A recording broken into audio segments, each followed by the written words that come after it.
name is Steve Hall, and I want to be your next sheriff.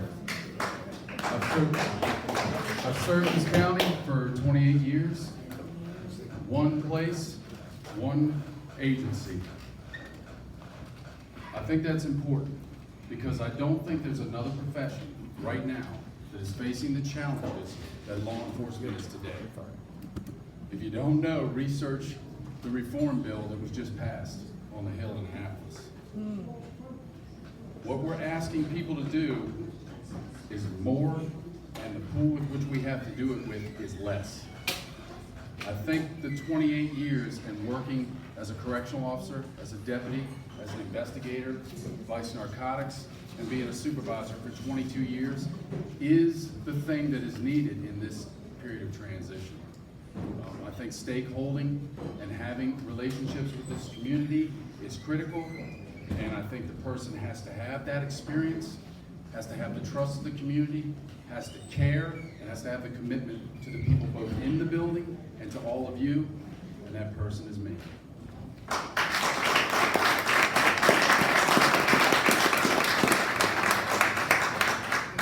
Good evening, and thank you for sticking it out for all of this. Those that have been here since 2 o'clock, I'm John O'Connor, and I'm running for sheriff.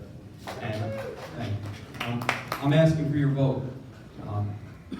You know, a lot of people say, why are you transitioning from county commissioner to sheriff? Because as a county commissioner, I had a very unique perspective on the entire budget, managing 700 employees, $300 million budget, and then I look and I see the turnover that's causing things for the citizens, the cost that's associated with that. In 2014, the turnover rate cost these citizens of this county $3.5 million, and that went all the way through 2018. And we tried to do something to fix that. You know, we're looking at recruitment and retention, thinking outside the box to ensure how we're going to keep these deputies that are here so we're not losing them to other agencies. And of course, I would be remiss, as the other commissioner candidates that were previously set up here, the crime. The crime in this county is absolutely out of control in relation to this county. We have people coming from other counties down here. There were 76 shootings last year. We're upwards in the high 20s of shootings this year in this county. And quite frankly, I don't believe enough is being done. The relationships with the community is great, but we cannot put the onus on the community to solve these problems. We need to work with them to solve the problems. But we need to deploy our officers out there in unique and other ways. I haven't worked at one agency for a long time. You know, I've worked at very different agencies that's out there, very open about it. Fact is working at those agencies, leaving those agencies, working in the different divisions, always leaving for a better opportunity, has taught me ways not to do things and taught me ways to do things. And that's what I bring to the table. I bring experience from North Carolina, bring experience from Prince George's County. I've worked alongside teaching agencies in Ohio, and I'm a law enforcement instructor. So the future of law enforcement, I've taught them coming through the ranks. Now, that's why I'm sitting here looking. They always stay coming. Thank you.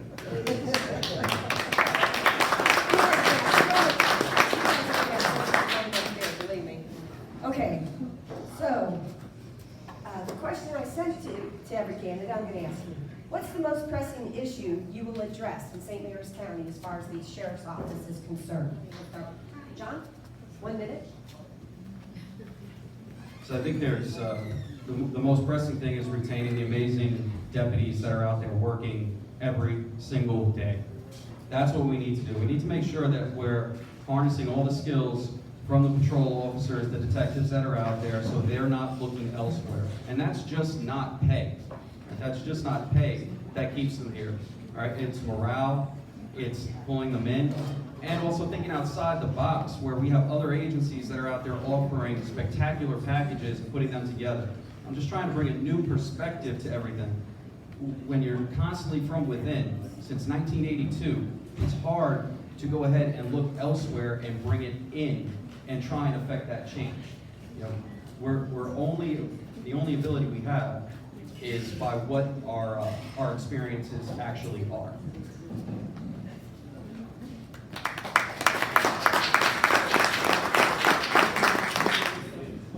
I think the most pressing and challenging thing that we have as law enforcement right now is the fact that it's more about the me and not about the we. You see that in traffic, the way people drive, the accidents, drug use, crime. It's almost as if it's more important to take care of yourself and not other people. Life, it seems, is cheap, but gas certainly isn't. That's the kind of society that we're living in. We have to combat that. I think the pressing issues are traffic, infrastructure that causes a lot of the traffic problems. I think retention, I'll agree with John. I think retention is, and I think we need to keep pace with the sister counties around us. We're about to be number 3 very shortly.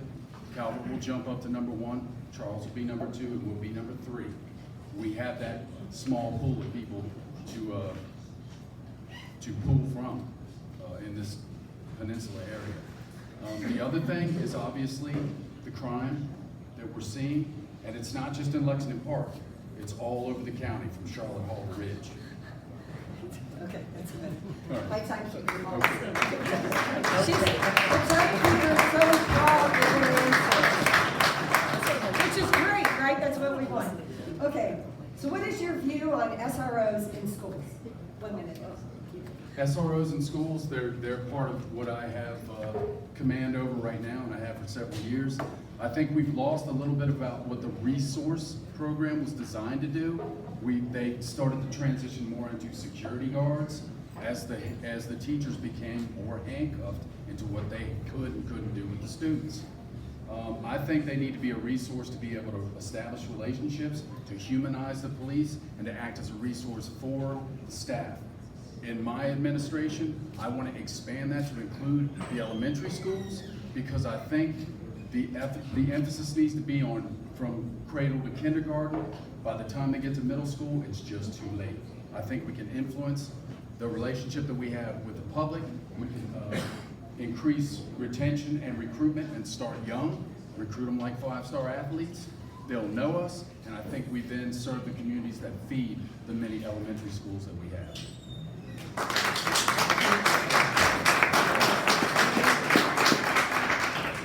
So the school resource officers are extremely important. When the bills were coming down from Annapolis to try and remove school resource officers, I opposed it.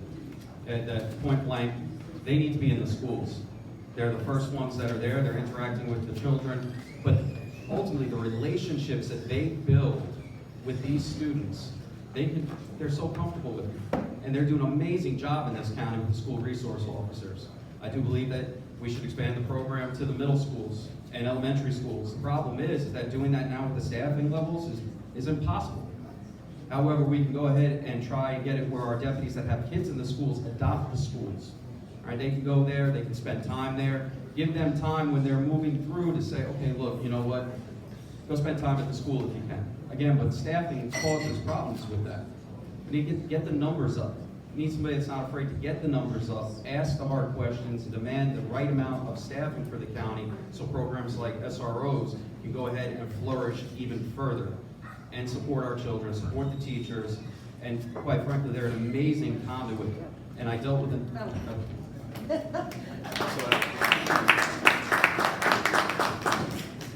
John, you'll be first. Do you support the red flag laws and no-knock warrants? 1 minute. I do not support red flag laws, and no-knock warrants for me have to be in an extremely particular circumstance. That's where no-knocks come in. One, you have to set up, make sure you have good surveillance. There needs to be a high risk of violent crime or a propensity already displayed for violent crime on no-knock warrants, and they should be used very, very limited. Very limited and under extreme scrutiny. And in fact, no-knock warrants, I believe, should be in full consultation with the state's attorney's office, but at the same time, the sheriff should be fully involved with any type of matrix and or implementing a no-knock warrant. I agree, and I do not support red flag laws. However, in becoming more adept at involving ourselves in these tactical situations, I've been on the commander of the emergency services team that's responsible for doing those warrants and high-risk raids since 1999. I've been the commander since 2005. The no-knock warrant is problematic sometimes for the operators as well. It's just as dangerous because you never know what's going on the other side of the door. When you bust in, a lot of times that's problematic. We have found that if you take the time to make the proper announcement and limit your breach into the home, it's sometimes safer for everyone. And remember, these team members, their main objective is the safety of everyone, including the bad guys.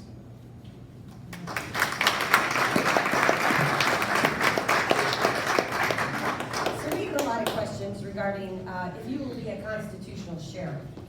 So instead of reading the questions, why don't you talk about being a constitutional sheriff and how you plan to enforce the Constitution? Well, that's easy because the Constitution establishes the sheriff in Maryland. We swear an oath as sworn officers to uphold and defend the Constitution and to obey all laws and to enforce all laws. In Maryland, the oldest sheriff's office constitutionally created is right here in St. Mary's County, the oldest one in the country and the oldest continuing. We have constitutional mandates that I command currently. Primary law enforcement, safety and security at our jails, court security, and civil process. Those are all outlined in the Constitution. When you swear the oath, that's what you're swearing to do. I think we do it, and we do it very well. I'm obviously in support of all of that.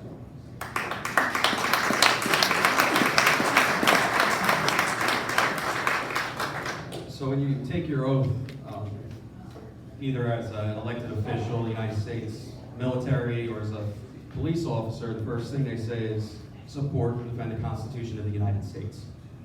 Then it's the state of Maryland and the laws therein. So when we talk about constitutional sheriff, what drives home to me is the Constitution of the United States of America, which then delegates laws or the ability for the state of Maryland to go ahead and add to but not take away. Now the Constitution itself, civil rights and civil liberties, right? Because there's a big difference between civil rights and civil liberties, all right? They're set in place to limit the power of the government, not the people. So following the guidelines on the Constitution, knowing that you have the First and the Second Amendment, okay? The Second Amendment is very important in the Constitution, that goes with that. You have to refer back to it, point blank. When you're making decisions and you're talking about no-knock warrants, you're talking about how you're going to be enforcing gun laws, or any other thing that's come down from Annapolis, the Constitution at the top is most important. So you both were in law enforcement during COVID. So would you or did you deploy yourself or people working for you with you to assist in serving lockdown paperwork, quarantine paperwork, or did you shut down any businesses who didn't comply? 1 minute. The answer is no, I didn't, nor would I. As a police officer up the road, we received calls for service for people not wearing masks or to shut a business down. And as a supervisor, my answer, or I would say up the road, we coded out 300. We're not going out to it. It's a civil matter. That's the end of it. If the health department wants to go out and handle it, the health department can go serve the papers. That's it, point blank. The only thing I needed to be there for is if when the health department went out there and there was, as I would say, chaos and anarchy ensued, and we would have to be there to uphold the criminal end that would usually spill out of the store. And that was very far and few between because we stayed out of it. I wouldn't send deputies out to go ahead and serve paperwork from the health department. In fact, if that had to be served and they wanted help, Maryland State Police can take care of it. Deputies they're already short, they got a lot more things that they can deal with during that time.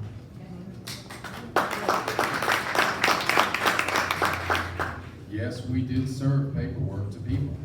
Yes, we responded to several calls in businesses privately owned to try to enforce mask mandates. It was a little overbearing for our people, and they were burdened with it because quite often it would result in a trespassing, where now it's a criminal offense. What we did and what our aim was was to try and help educate the public as to what was wanted, what they wanted people to do. We did not lock anybody up. We never charged anybody with a mask mandate, or we never shut any businesses down. But yes, we did issue paperwork from the health department to certain businesses. I think it was pretty limited, but we did act as advocates to try and educate the public on those particular things.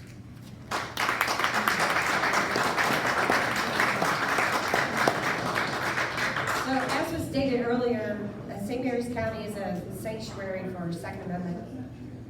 This individual writes, the state police barracks commander told me she and her officers would confiscate guns if ordered to by their superiors. Would you and your deputies confiscate guns, and under what circumstances, and whose orders? And then I will also put on, how would you respond to the state police barracks confiscating guns? 1 minute. Best of luck, state troopers, taking people's guns. I've been asked this is one of the more common things I'm asked, and from Annapolis, from the federal government, if they say that you have to turn over guns, would you help them do it?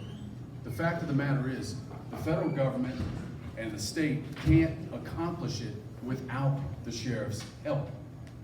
They can't balance a budget. They can't secure the border. I think you're giving them too much credit, because it's never going to happen. Under my administration, no deputy sheriff would ever seize weapons from anybody unless they were illegally possessing them or use them as tools of terror against the people we love and care for.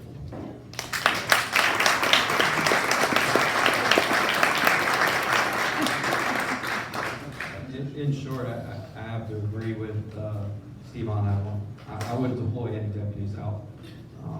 And in fact, furthermore, if the Maryland State Police decided that they were going to try and go door to door, it would be my job as sheriff to stop the Maryland State Police from trying to come to your doors and take your firearms, point blank. That's what it comes down to.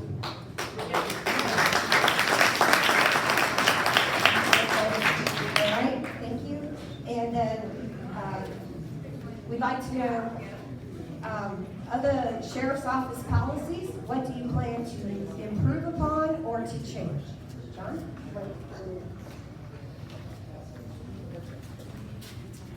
Well, one of the biggest things that we're facing in this county right now, and of course with the police accountability bill, and is the overreach of Annapolis down to the local law enforcement. Unfortunately, some things are dictated down to the local areas, but things that aren't is understanding that chase policies. All right, right now, if you just want to go high level, all right, chase policies. The criminals know that law enforcement is not going to pursue them except for very certain parameters. I've watched it happen, lived it, they run off into the district, they go all over the place. But you have to go ahead and tell the criminals that are out there that are victimizing our residents that, no, we're gonna find you, we're gonna chase you down, we're gonna get you, and we're gonna put you in the box. And that's gonna be the end of it. But you also have to do it while trying to preserve life, so it's a careful balance. Other policies that affect the deputies are bringing things up from somewhat of an antiquated way of handling property and evidence and processing scenes, and the type of reporting that is done when it comes to uniform crime reporting. So there's lots of policies within there that need to be updated in order to facilitate a smooth transition for our deputies to limit their workload.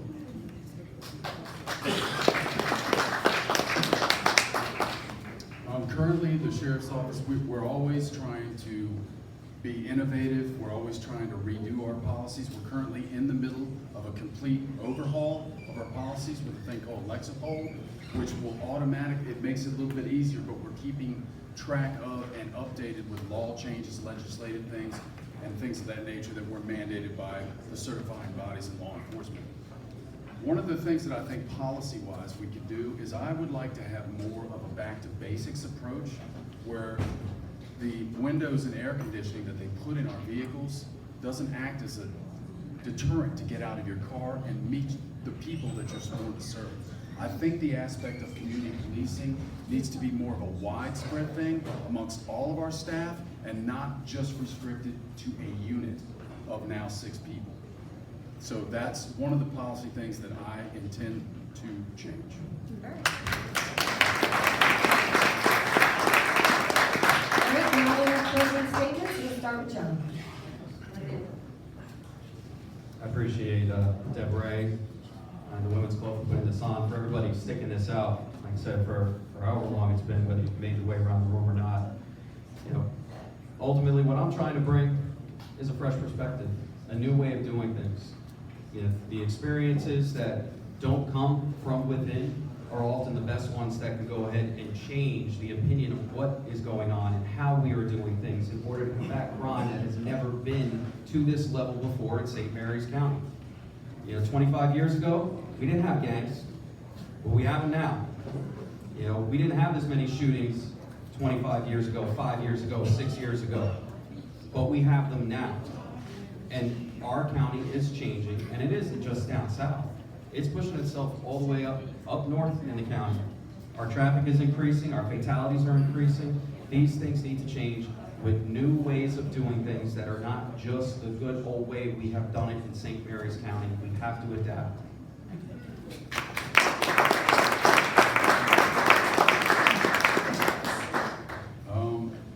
The good old way. We're old. We're the oldest in the country, but we're second to none. I'm going to make sure that that continues. Lots of what we do is good, and it's not just boys out there doing it. We got a hell of a lot of good women out there doing the job as well. Every second of service that I have given has been given in St. Mary's County to the people that I care and give everything for, because it means everything to me. I humbly ask for your vote on July the 19th, and thank you all for being here.